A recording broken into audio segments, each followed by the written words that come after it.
بسم الله الرحمن الرحيم والتين والزيتون وطور سينين وهذا البلد الأمين لقد خلقنا الإنسان في أحسن تقويم ثم رددناه أسفل سافلين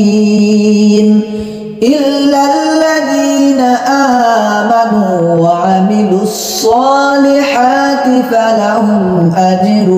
غير ممنون